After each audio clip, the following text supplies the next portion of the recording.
Jy was op 'n stadium in die Kongo ook gewees, waar jy ook moes, dit is seker ook ervaring gewees. Ek was November 2012 in die Kongo gewees.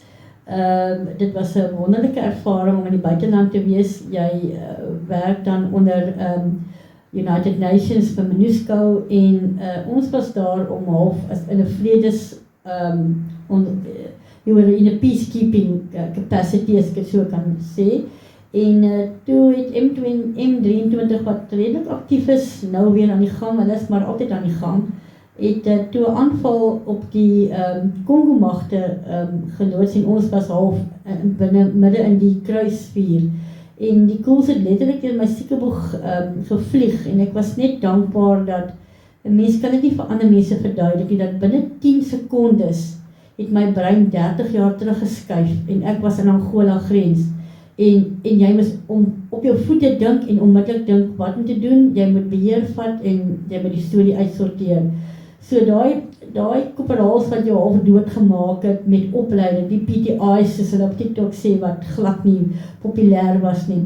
Hulle het baie mense se lewens gered, want jy het instinktief net bevele gekry en instinktief het jy opgetree en dit het baie mense se lewens gered, want jy het nie gedink nie, jy het letterlik net gedoen.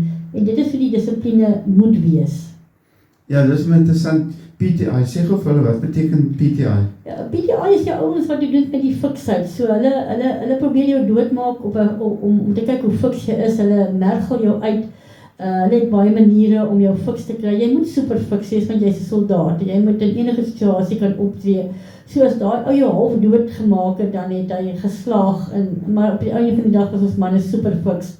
En dit was maar die gemeenskaplike doel wat jy gehad het op die einde van die dag. Ja, die PTI's was baie om, jy het het eintlik as jy hom gesien het, dan het jy so half met 'n koue rilling gekry, jy moet het so half in die skoene gesak, en as hy met jou klaar was, dan was jy opgewees. Dit was... Beseker. Sê my kind, jy dag onthou, het jy 'n wetbeld gedra, of het jy netjies die uniform altyd gehad? Nee, dit het afhang, as dit hang af van wat die situasie was, ons het maar die brands gedra, en met jou wetbeld, soos wat die manne ook maar gedra.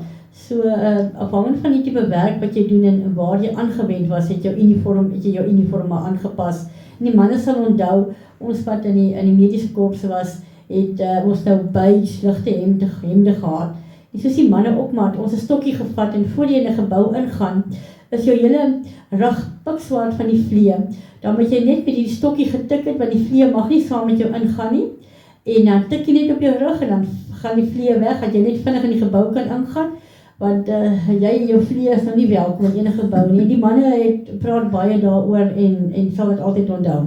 Kyk nou wat sê Andre hierso. Hy sê in die weermag moet jy met die samejoer vriende, kom by saam met jou vriende maak, dan kry jy ekstra kos. Het jy daai voorreg gehad? Medics in die kombuis het altyd goed saamgewerk. Altyd mekaar sê ons hande gewas, hande gevat. En ek sien hier so 'n